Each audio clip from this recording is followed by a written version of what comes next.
Okay, the little button says, I'm live. You're live. Welcome back. My name's Devaraj. Oh, I've got a bit of tension in my neck here. Just kind of let it burp out a little bit. Might look a bit strange, I guess. Anyway, what's been going on this week? I'm quite excited to sort out some new dates for Spiritual Boot Camp, 3-day bioenergetics intensive that I'm running here at the Osho Leela Centre in Dorset in the UK, in the south of the UK. I was so kind of impressed with the last one that I really wanted to add an extra one in, so I managed to find a new date. And I've got October 11th to 14th this year and February 21st to 24th. So, you know, that will be a great workshop, 3 days out, if you really want to step up and make some progress, create some really deep, meaningful change in your life. You know, it's like I've been, on and off studying, the kind of ideas that humans have developed about change, particularly led from America, with the self-development movement and guys like Anthony Robbins, and how they started to inspire people to create change in their life. And also interested to see, the negative bits, because often what happens is I see everyone talks positive, and a few months down the line, if you chase for people up, they are not really being so positive and they are not really moving forwards. And so it's an interest to me as to why that happens. Why doesn't everyone just, they get turned on, they get excited in a group, they go to a big group event like an Anthony Robbins thing, and their energy's really up. Yeah, we're going to do it. We're going to take ourselves forward. And a month or two down the line, it's not really happening. Why is that? And, I know the answer to that question, actually. But I'm nevertheless intrigued in that whole journey that people go on, and just generally looking, in our society, what can really be done on a practical level to help people who want to step up really step up. And that's why I love the bioenergetics and the emotional work, getting the old patterns of repression out of the body. And I guess I'm on a bit of a mission in life, really, to bring that work more out into the world. And, without getting up and screaming and shouting all the time, just seeing who comes towards me from a position of just putting my own heart and guts into something and seeing who comes towards me, seeing who gets turned on, who's interested, and where does it lead to. Being open to change myself, being open to just see what happens. Can this work move forwards? Can I move forwards with it? And it's rewarding, and it's kind of different for me. I come from a background where I guess, a lot of Protestant work ethic. You worked hard and you got a result, this kind of thing. And I still believe in that to a degree. But what I noticed over the years getting older was the hard work started to take its toll on my body. And then as a therapist or a teacher, I wasn't in such good shape. My back was tensing up with it all. And I see this sometimes in these kind of hard work people, Steve Jobs. I mean, what an amazing guy on many levels, but dead at what age of cancer? You want that? No, fuck that. And he's not the only one by any means. We often see people working themselves near into the grave.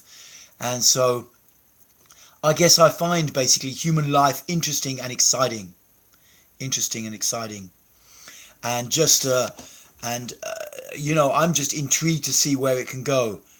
I think there's an underlying arrogance in the human perspective, particularly the male human perspective, which I suffered from for a long time, in believing that we live in the most advanced culture, and I no longer suffer from that, because I guess in some level I saw it as a bit of a drawback.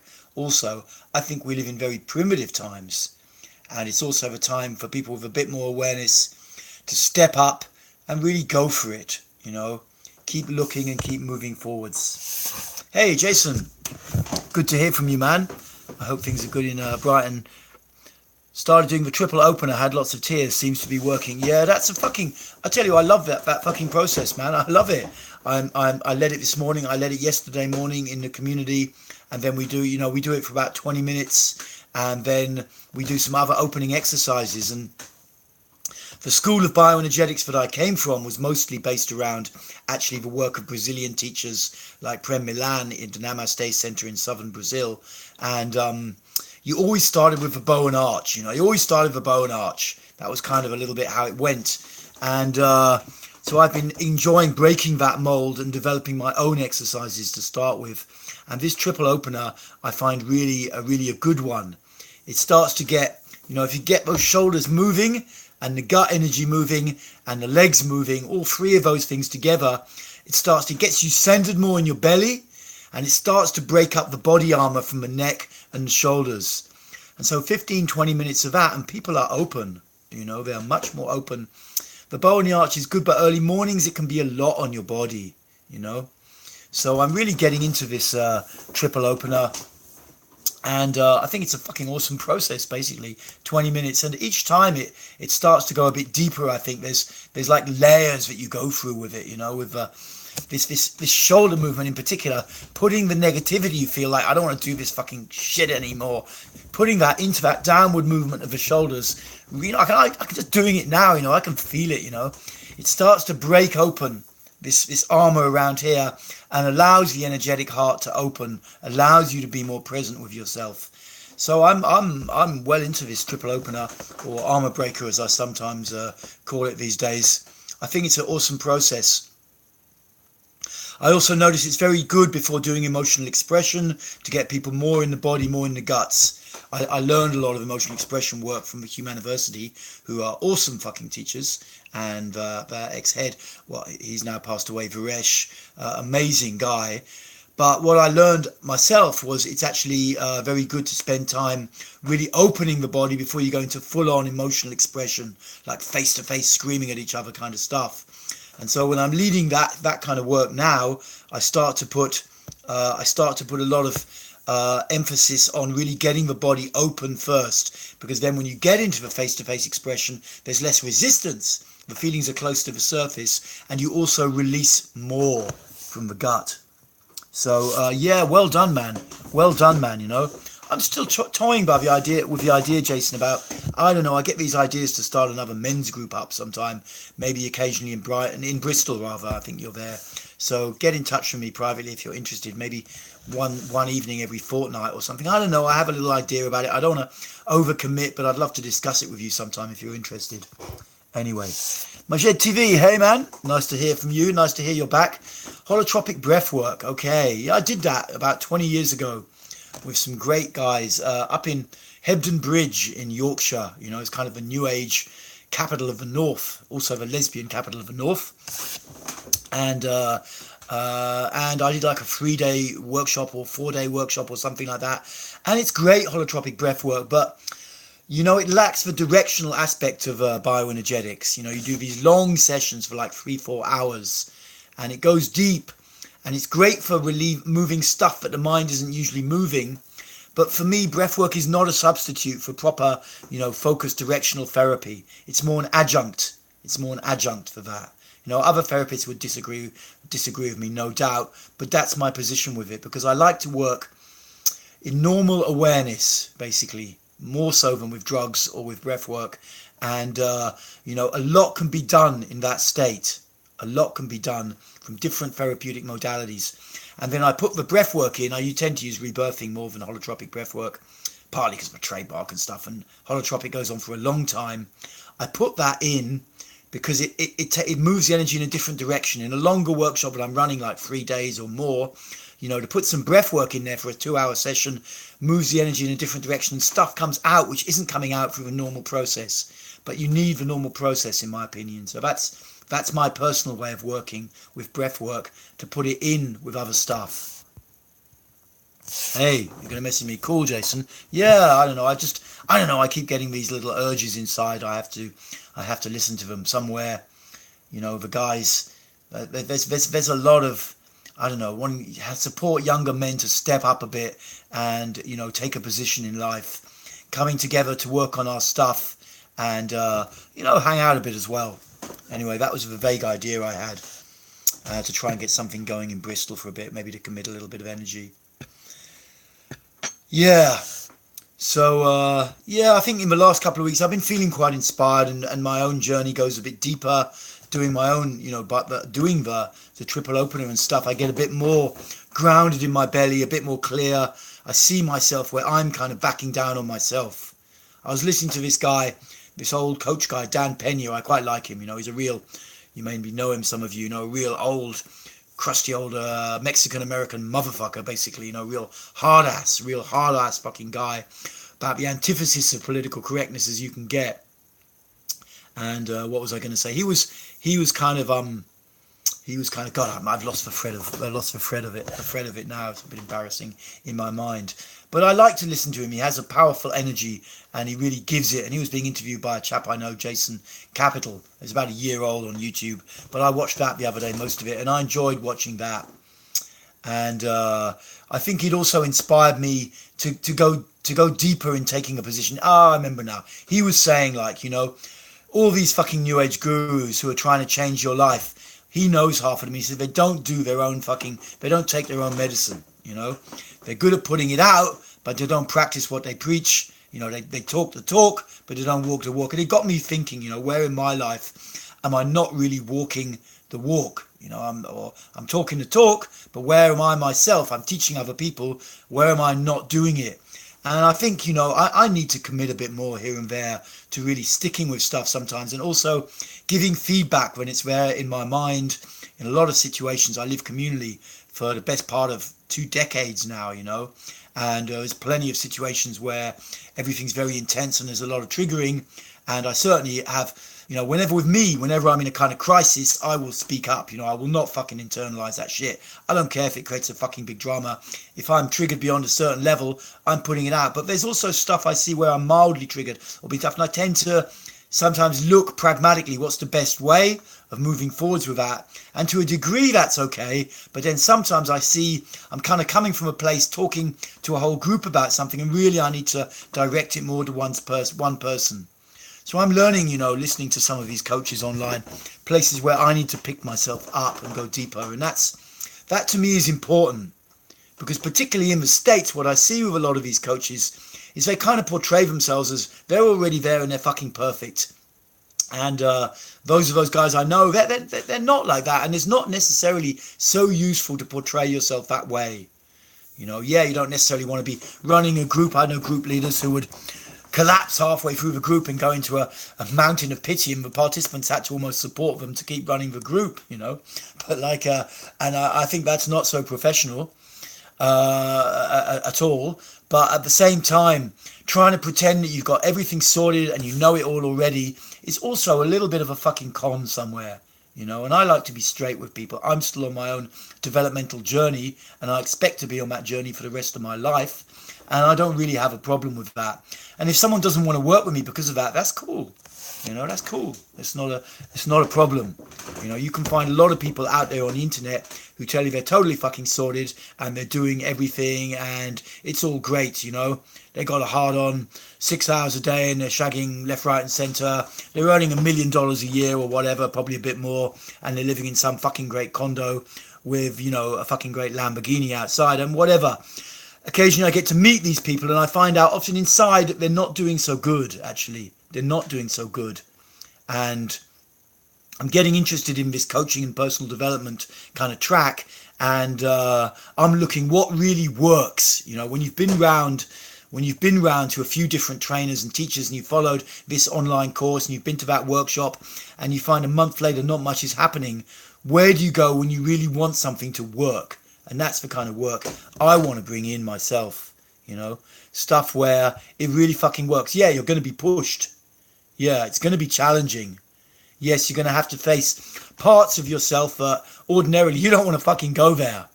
But that's where change can really happen. And so I'm feeling my way into that. And I'm intrigued by some of the people that are coming a little bit towards me. Now and then. I won't mention names, but some quite high profile characters start to get interested in what I'm doing and looking at a little bit collaboration here and there, and it's interesting. There's somewhere in the personal development scene, I think there's a growing awareness that there are big fucking gaps big fucking gaps, and just getting your mind all positive is actually not doing all that much. It's important. It's important. But as I point out, the role of the midbrain to get the shit out of the body will keep trying to drag you back into the crap, and you need to be aware of that and moving with it. Luigi, hey man, hope you're doing good. It's a shame you couldn't make it to the 3-day intensive. I know you would have loved to come. Good news is though, I'm running another one in October and another one in February. So if you're up for it still, that was an awesome fucking workshop. You know what I loved about it was that there was such an age range. 52 years difference between the youngest and oldest participant, and yet everyone could get in there. Because the great thing about bio is you don't have to always work full on standing up with highly intense physical processes. You can also go a long way with all sorts of mattress stuff that you do lying down and that really supports it. So I kind of combined that in there and it worked very well. So yeah man, I'd love to have you on the group if you're up for it. And another message here. Silvana, hi Silvana. Hi Devaraj, I love listening to you. Thank you.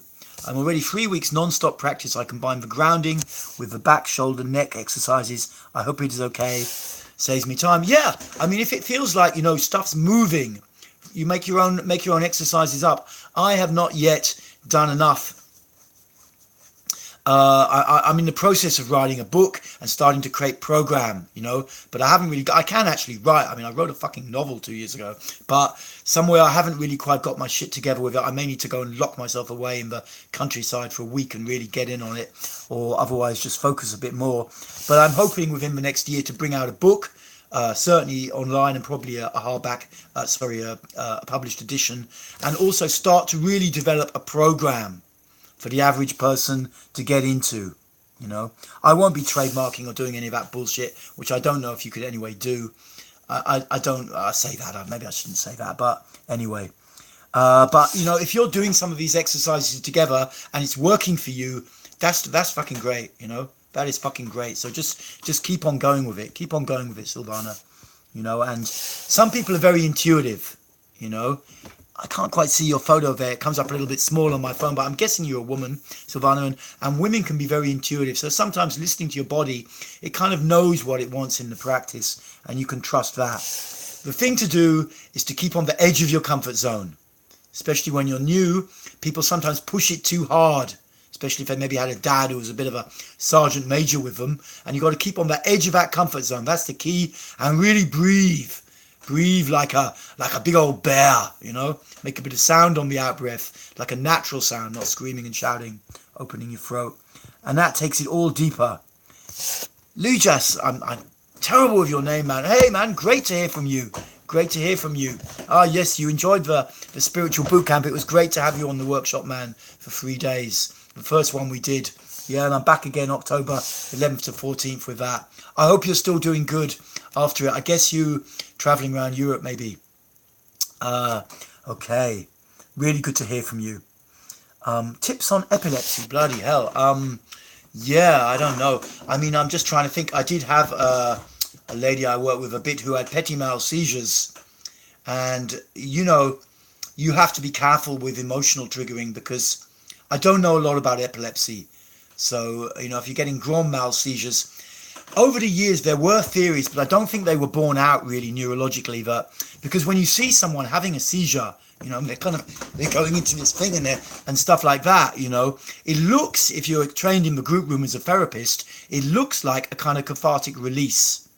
But I think that was a kind of theory that was put up in the 80s or the 90s, and some neurologists kind of shot it down and said, it's not what's going on here. It's not that the body's got extreme tension and is finding a way to release. Because that's a great theory. But as far as I understand, it's not neurologically sound. So I'm a little bit myself, you know, you've got to be careful with some of these conditions that you don't want to trigger, you know, epileptic attack. I don't know enough about epilepsy. If you know more about it, but if there is some evidence that there's a level of psychological triggering, I think I've seen this with 1 or 2 clients or people I've known in the group room who were prone to like petit mal seizures and stuff, that it seemed that there was a level of psychological triggering. And if that is so, then some level of work on the body with bioenergetics could be useful, because you start to integrate some of the repressed feelings from the body, the holding patterns, and that leaves you more open. It leaves you more open. So a psychological trigger, you could get triggered, but it won't go into like a seizure of some sort if there's a linkage. So I don't have the background knowledge, and I'm a little wary of making, hard medical statements and that kind of thing. But I think it's a possibility that bioenergetics used very gently and with some level of supervision could maybe help. It's possible. Are you aware Byron Katie is the work? Do you think it synergizes with energetics? I've heard of it a bit. Is it like a kind of radical acceptance thing? I think it's like, if it is that kind of thing, acceptance is good, basically. But what I say also, and this is the bioenergetic path, you also go and look for the shit. You go and look for it. Because to accept on a mental level is one thing, but the problem is if you don't open the body up and allow the shit to come out, you risk cutting off at the neck, basically. And that happens to a lot of people around the satsang scene. And I'm not against this stuff at all. In fact, I'm quite into satsang, and I was following teachers for a long while. And as far as I know, Byron Katie's in that tradition, but because I haven't followed her work, then feel free to correct me, and enlighten me a bit. But what I would say is you always need to work with the body, until you're really fucking enlightened, until you're clear, it's really gone. Because if you don't work with the body, then the danger is you just cut off. A lot of people go to satsang and they just repeat the same old stories, it's all oneness or whatever. And you can tell there's 40 megatons of conflicts still sitting inside their body, but their brain is so powerful, it's kind of cut it all off even deeper. And so there's a risk, that you give yourself some horrific kind of disease through this in the long term. I think you're always working with the body is the best kind of insurance you can have. You start to, people look at bioenergetics in its more extreme aspects, when you're really screaming and shouting or stuff, and then they look at someone meditating, doing mindfulness, and of course it looks totally different, but actually it's very, very similar. It's just that in mindfulness you're sitting there and being with what's happening inside of you, and in bioenergetics you're opening the box and you're looking for the shit. You're looking for the shit, you welcome it to come up so that you can be with it. So it is a mindfulness technique, but it's kind of, I hesitate to use the word advanced because it's a bit prejudicial and judgmental, but basically it's saying, yeah, I'm practicing mindfulness, but I'm also opening up the box of all my shit because I want to clear it progressively. That to me is bioenergetics, how I see it. Please go ahead with the book. Yes, I must get my shit together with it. It's a kind of training manual, and yeah, this is the best practice. Thank you, Silvana. I'm a woman. Okay, cool, great. Thank you for the emojis as well. I can't send you one back from this thing, I don't think, or I don't really know how to anyway. But yeah, on some level, it's a little bit. It's a curious thing. It reminds me a little bit of the England football team, because I was sharing with some people not long ago about my concerns with supporting England again, because over the years, being in my 50s, of course, I watched a lot of World Cups, and England usually qualify, and then usually they fail dismally, and you get your hopes up and you invest all this emotional energy in the England football team, and usually they just play like shit at some point, and you just left feeling really shit about it all, And I was thinking, can I go through that again? And then I thought, yeah, don't be such a fucking wimp. Really commit. So I've really committed for the last couple of games to watch, totally support, and give it a lot of energy. And they won both times. It's fucking awesome, and they're playing again tomorrow.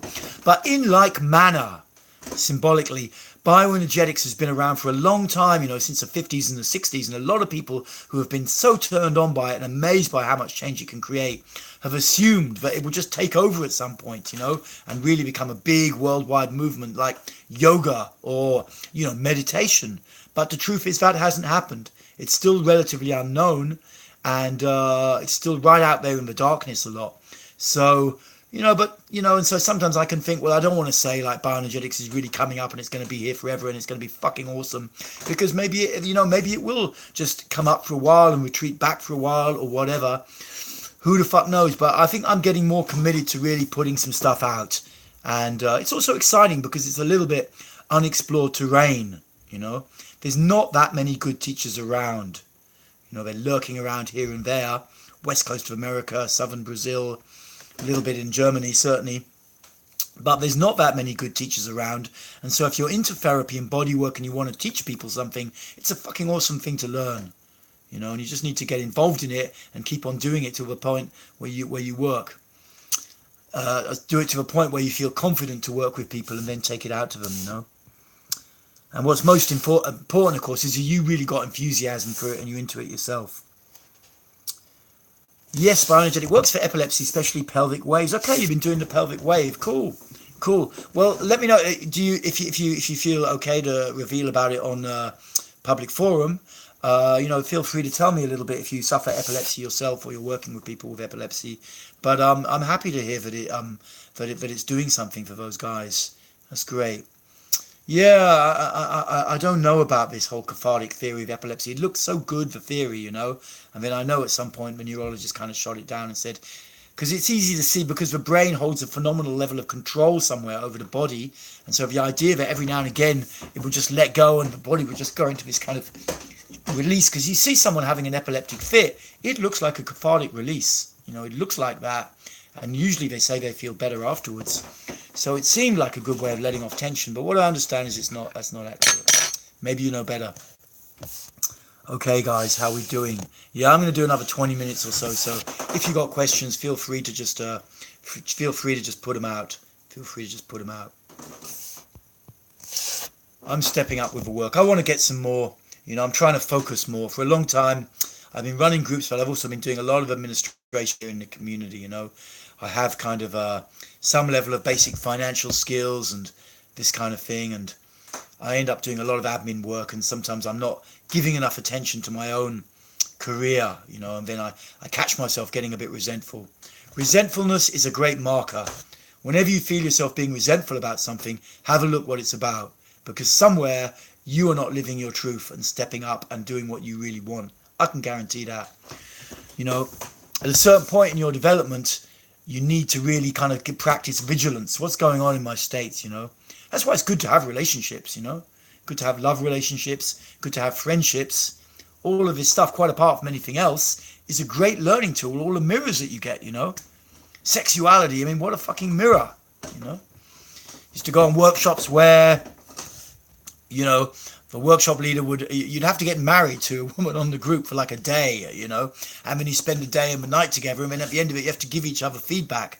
It can be intense and grueling, but shit, do you get some awareness through that, and I even run a workshop, not quite the same, but a little bit similar with a lady therapist friend of mine. We do that in the spring. I think it's coming up. It's called Dating and Sexuality, and you have a whole weekend where you get together with different people and different people of the opposite gender, and it's like practicing relationships.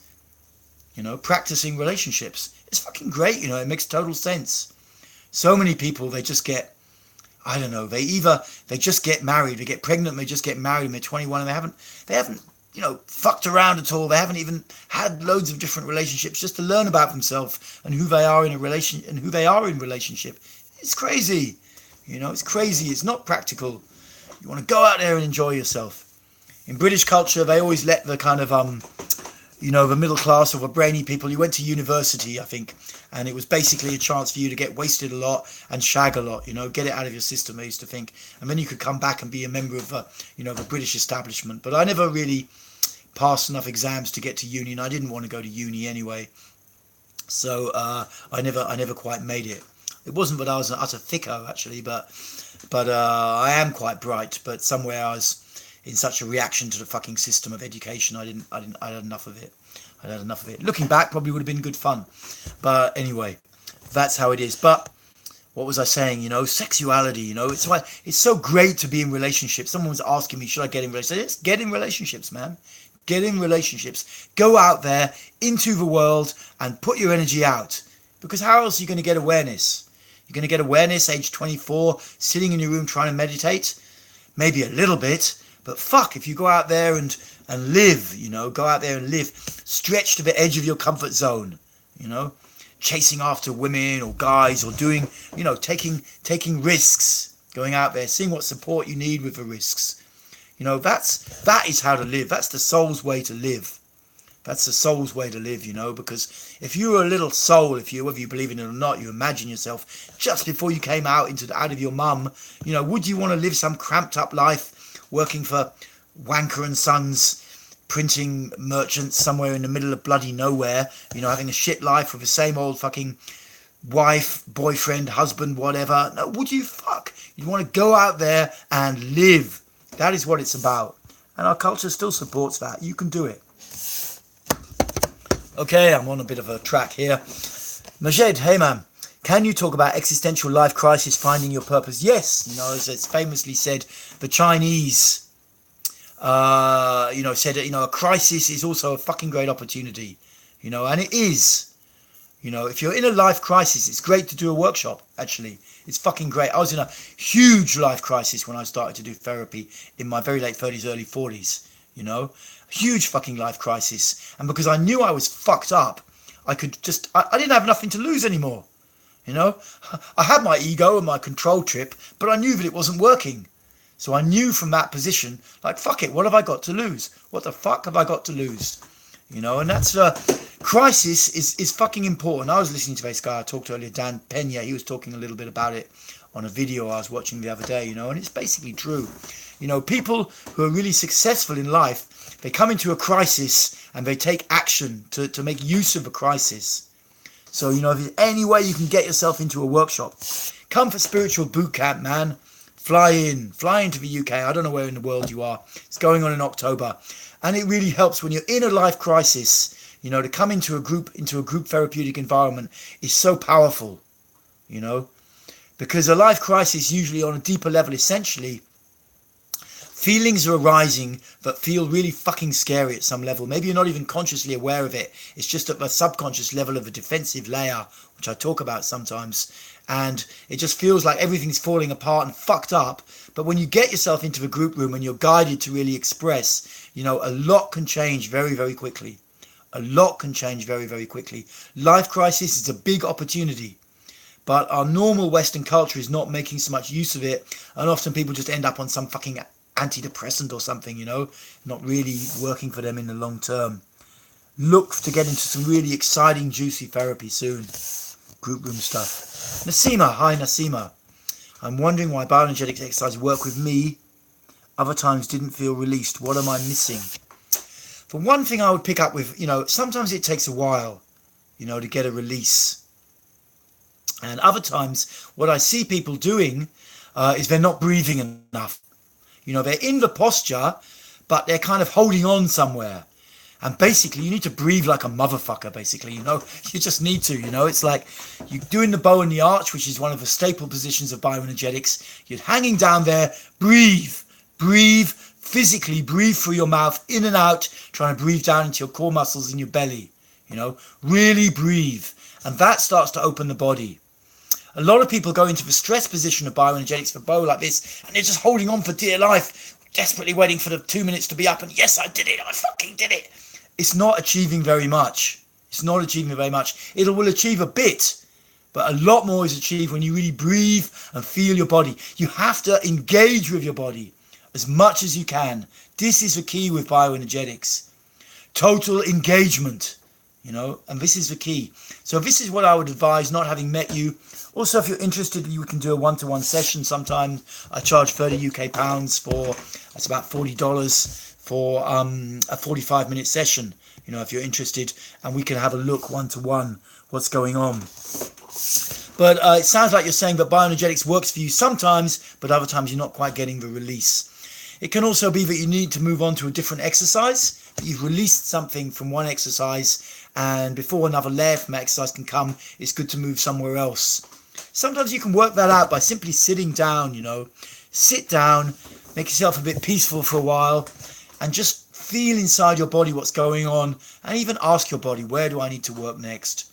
And just see what it comes up with. Don't dismiss the answer too easily. And if you want some inspiration, you can also talk to me for a session sometime. Maybe one session can really help move things forwards. Okay, guys, so if you've got any other questions or follow-ups, bit extra to add, if you've already asked a question, please put it out. I'm going to do another 10, 15 minutes, then I've Then I'm a bit busy, so I'm going to watch a bit of a football, eat a bit of food, and then I've got to do another Skype call with someone. I'm a little bit busy tonight. I don't usually work the evenings so much, but it's got to be done sometimes.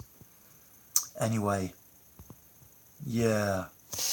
Man, this practice is so great, this bioenergetics, you know, it's so fucking great somewhere, you know.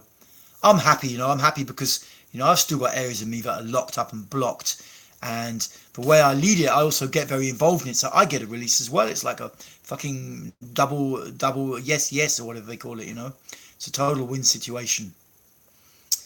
What am I looking forward to also, you know, I got over here a list of videos I'm going to make and stuff, you know, and going to tie up a bit of theory. People have been asking me about Freud and Reich and stuff. I'm going to talk a little bit about that from what I know. Why do guys with low esteem always want blonde women? Anyone answer me that one? Why do they always fantasize and attracted to blonde women? Okay, I'm gonna answer that in a little thing, and I'm going to do an intro to Osho dynamic meditation, which is something people also ask me about. You know, being a sannyasi and an Osho follower for nearly 2 decades, you know, I had to do a shitload of dynamic meditation, and nowadays I lead it some way, and I've got my own take on it, on a good way to do it. So, you know, I'm going to be making a video about that soon. I also want to do a workout of a group of the Alexander Lowen back postures, that kind of stuff. Yeah. And another little therapy talk coming up soon about, you know, stuff, group therapy principles, you know, one called, closed up your back doors, you know, close up your escape routes and feel more. You know, I'm going to talk about that. All the classic escape routes that we use. If you consider the human being like a kind of, almost like being trapped inside a room and the pressure is building up, we learn all these back doors, as they call them in therapy, escape routes out to let the pressure off, whether it's masturbation or blaming or fantasizing or whatever, you know. And I'm going to do a talk soon about how to start to block that stuff off, you know, in a healthy way, so you don't overdo it, send yourself nuts, but also so that you can go deeper. Because I'm also busy, you know, apart from running workshops, looking how I can support people who can only practice on YouTube. You know, maybe you're in the middle of fucking nowhere, there are no therapists around. You know, how can you guys get some support? Another talk I'm looking forward to, tying together psychopathy and success. That's going to be an exciting one. Interesting subject. And because there's so many gurus out there on YouTube about how to be successful. And my opinion is a lot of what they're talking has got some level of truth in it, but a lot of it is also bullshit. And the curiously and worrying thing, that if you study psychopathy at a clinical psychological level, is what I'll be doing in this talk, looking at the psychopathic personality inventory, a famous thing back from the 90s, revised about 5-10 years ago. And, you know, you're going to start to learn a lot about success, actually, a lot about success, because actually, if you look at the most powerful and charismatic world leaders over the last 2,000 years, when you shove them through the PPI revised, the psychopathic personality inventory test, they all score high as fuck. All the American presidents who are prominent score high as fuck. And there's interesting work about that. So I'm going to do a little video on that maybe next week. Osho and positive thinking doesn't really work. My take on positive thinking is very, very good. But don't just rely on that. If you only rely on positive thinking, chances are, unless you're very lucky, and some people are. Tony, used his name earlier. God, my memory is going a bit. Anthony Robbins, very famous positivity guru and, marketing guru. You know, I think he just used a bit of positivity and it shifted his whole fucking state. He's a special guy, you know.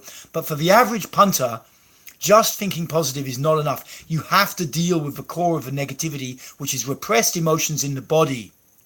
And the midbrain, its job is to release that stuff. Its job is to release that stuff. So the midbrain loves negativity. It loves it because then you have to confront the shit that's held in your body. It's not just torturing you, it's not a sadist. But the midbrain will keep dragging you back into the shit until you start to clear it out. So that's where bioenergetics comes in. Positivity is great, and there's no point just running down positivity, You gotta keep on filling yourself up with positivity, but don't just rely on that. Otherwise, you end up probably, 99.9% of people who work purely with positive thinking, I don't see them getting very fucking far a lot of the time. Every now and again, you get one who can really pick it up and move with it just using the positivity. But the truth is, for most people, you need to also clear the old shit out. Is there a way to combine bioenergetics with the concept of active imagination by Carl Jung? I don't know so much about Carl Jung. I know he had this idea about a collective unconscious, and certainly some bioenergetic therapists have been into Jung, no doubt about it. I'm not super much into him. Osho used to take the piss out of him quite a lot. Take the mickey if you're from a different culture. But there may be some stuff you can do. To be brutally honest, I came from a kind of overly intellectual background when I came into therapy, reading books and all of this. And what I learned was I need to get in my fucking body, basically. You know, I need to get in my heart, I need to get in my guts. The mind, this big intellect, was like walking around the swimming pool as opposed to really jumping into therapy, jumping into life. And so nowadays I'm a little bit kind of skeptical about, you know, Freud and Jung and all of this stuff. I think probably these days Freud has done better than Jung in terms of the modern generation, that his quite dialectical approach, as they would probably call it, you know, is a bit more kind of useful than this Jungian mind thing a bit, you know. So I'm a little bit skeptical about Carl Jung, and I don't want to upset people or start a big argument. But the bottom line is, you know, you have to get in the body at some point. Reading books, understanding therapeutic concepts is one thing, but you have to get in the body. And if you really want to go for it, you have to get into survival emotions, you know, the real core, who you are when you're fucking cornered, you know. This is the stuff we bring people into in the group room. I can't really teach it on the internet because it would not really be ethical and also so easy or practical, you know. But in the group room, in group therapy, we can start to get you into survival emotions, and then you start to really clear a lot of old emotional repressed stuff out very quick. And there's no way that you can do that by reading Carl Jung, in my experience. Maybe, like I say, for 1.01% of a population, every now and again someone gets into one of these guys, they have a huge release experience somewhere, or something just moves for them, their energy. But for the average population, it's not a reality. Devaraj, could you remind me of the name of the back exercises with the roller? I just got a roller. Yes, I like talking about sexuality. Very important part. Yeah, cool. The roller, the roller I use more in the belly. Actually, you can look for some belly exercises. I got this bright green roller, and it's kind of obvious. So if you scan through my YouTube videos, you'll probably see it. I use a roller for that. That's quite full on doing it with a roller. You can do it with something that's not quite so wide, not got quite the same diameter if you don't want to hurt your stomach in any way. It's a very sensitive area of the body, but it's good. You can also, you know, I tend to use more with back exercises when you're lying down on your back on the mat and you start to put something under your lower back. For most people, a yoga roller or a foam roller, as they call it, will be a bit much for that, you know, because you want to have your ass and your shoulders on the floor. So unless you're super flexible, a roller would probably be a bit much for that. You're more likely to use a rolled up yoga mat or a rolled up blanket, hard blanket, something like that. So you get a bit of elevation, but you still got your tailbone and your shoulders on the floor. And then there's a load of exercises you can do. And I did a video within the last month called Lowen's back exercises or Lowen's back postures, something like that. You can look that up. And the roller, what else and I did do some stuff with a roller before. Yes. Lying on your back about 1.5 years ago, starting from your tailbone or something like that and slowly rolling downwards. Maybe I should do that. Check that video out again. You can have a look for it. There's some back stuff you can do where you slowly look for a point of vibration in your back and let your back start to shake out. I'll try and remember that, or send me a message on YouTube and remind me to do a video about that, because I may not have done it before. I'm not sure. And sexuality, yeah, you know, it's like Osho used to say, you know, if you're not working with sexuality, you know, I mean, well, actually Varesh used to say this, you know, what actually are you doing in therapy? Because 90% of the triggers are around sex, basically, you know, because it's a huge part of us. It's a colossal part of us. We're in order for us to reproduce, we have to have sex, or not entirely true, but 99.99% of the time. And so it's a huge part. It's a huge part of us psychologically. As a very sensitive person, you know, we aren't well connected to our bodies. Bioenergetics can help in that. But are there some specific exercises for sensitive people? You know, anyone can, even if you're very sensitive and if you mean just emotionally sensitive, you can still work with bioenergetics, really. You really can. Sometimes people come to me and it's like, you're very yang, Devaraj, and I need to work more yin, but actually that's a little bit of a trip somewhere. It's actually, all bioenergetics is really about is slowly coming back into the body. It's a gradual process, coming out of a world dictated by thoughts and coming back in slowly. For specific exercises for sensitive people is to open the heart a bit more and get a bit of energy in the belly, basically. Because as your chest is more open, more intense feelings can come and they don't spin you out. People who get easily spun out, usually also their base is not so open. Some people, they come to me and they say, I'm like a sponge. I'm like a sponge and I can't be near certain people because their energy is too much and it just takes me over and I'm feeling fucked up. And that's fair enough, but a way out also is to work with anger, to open your base with anger. And then what anger gives you is a naturally healthy sense of boundaries, not just in the expression of it, because we use the word no as a primal word to express our boundaries, but also in how you feel and how you radiate out into the world. And then this sponge-like quality, which, it can be great to be sensitive, but sometimes it can be too much. And you have to do all sorts of energetic exercises to kind of zip yourselves up just to be in the world. And that, I've never known someone who had that, who anger didn't work for. But working with anger is good to do with a therapist who's experienced, really, especially if you are very sensitive, at least at first. And like I say, also you can do bioenergetic work, working with the belly or with the heart, with the chest area, to get even more openness there or more grounding in the belly. That starts to desensitize. And that's what I would say. I hope it's useful, Nasima. And the sensitivity, of course, is great. Sensitivity is great. Because a lot of people have to do a lot of therapy just to even feel, So you don't want to lose the sensitivity, but of course you don't want it to be too much or interfere with you getting your needs met. Hi Dev, can you give me the names of musics to use in the workouts? I mean, with music, I listen a lot to a guy called Michael E, who's an old DJ back in the Ibiza days. Maybe you wouldn't appreciate me calling him old. Nowadays he lives on Palma de Mallorca. You can find him on Mixcloud. Michael, normal spelling, and small letter E. And he does a mix once a week, and I often listen to that and then Shazam any stuff that I like, because I tend to use gentle music in workouts.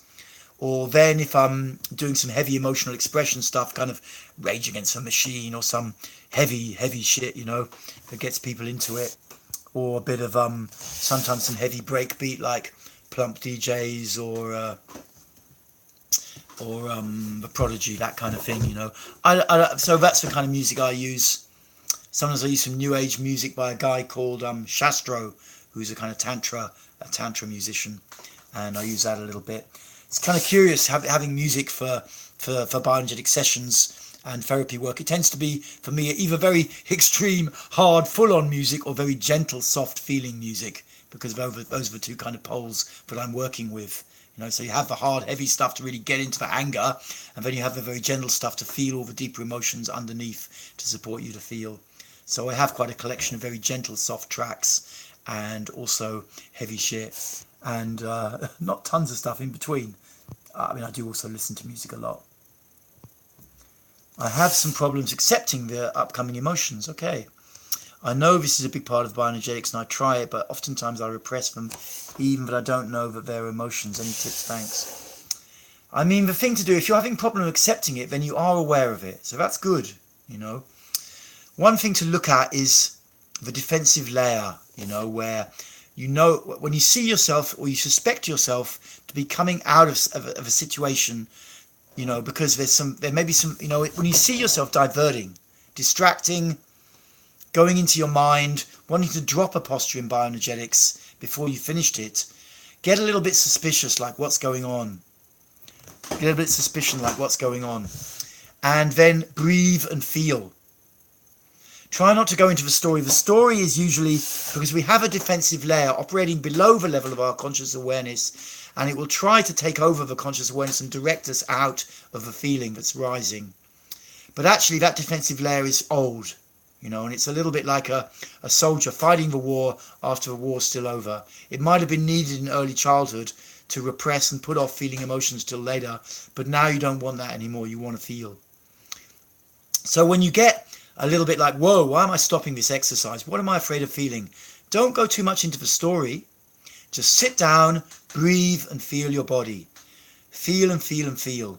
And it can be amazing practice. Amazing practice. That would be my advice. Dev, I want to come to your event in August. Good. Very good. I think it's August 17th, 19th. Rebirthing Bioenergetics and Emotional Release. It's a great workshop. I run it with a lady therapist called a good friend of mine, Sanjula. And, you really get a really great experience of body-based therapy. You'll do some bioenergetics. You'll do some breath work, some rebirthing, and you'll do some emotional expression, screaming and shouting work. And we take care of you in the process. I'm not one of these workshop leaders who believes in just hurling people in and never taking care. I take a lot of care. And yes, we go deep, but you'll also be supported. So if you've got any more questions, feel free to hit me up privately. Otherwise, book. It's a workshop that tends to get a bit close to full up. So if you're clear you want to come, I would book now rather than later. And I'm not someone who just bullshits and says that just to get bookings. I pride myself on being accurate as I can with those things. So I hope that helps. And be great to meet you, man. Be great to meet you, whether it's a guy or a girl. Be great to meet you in August. I look forward to it. Luigi, I did it last year. There you go. I think he appreciated it. So we're getting towards the end. I'm going to go for a little bit of food, watch a little bit of football, and then have to do a Skype call. So if you've got any last questions that are burning on your heart, now is the time to put them out. Don't wait any longer, just put it out. You never know. I was in a Muji retreat.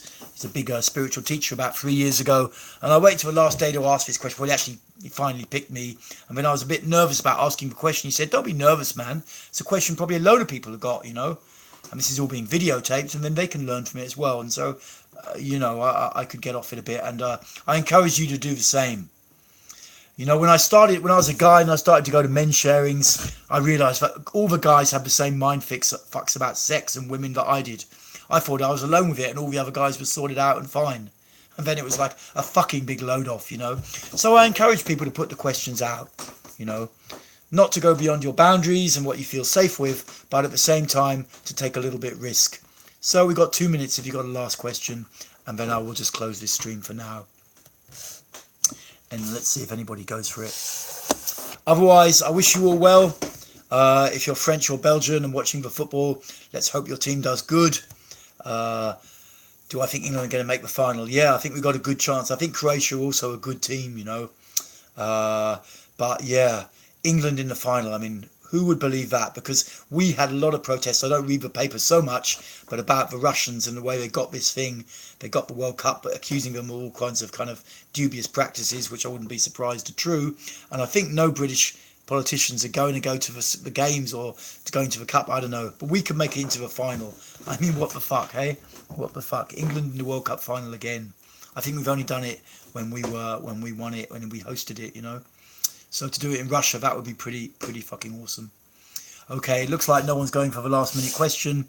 I'll give you another 30 seconds if you are. Otherwise, it's time for a namaste and an out. But let's give you 30 seconds. Let's just see if anyone rocks up. Feel free to ask a question afterwards. I like it, people asking questions, and it's useful for me. I don't always know what people are busy with. So it helps me to direct my work a little bit when people ask the same question. I did a thing about low self-esteem, and that's like everyone is interested in that shit, And I had the fucking worst self-esteem, and I still catch myself putting myself down. I still catch myself, and I have to pick myself up. It's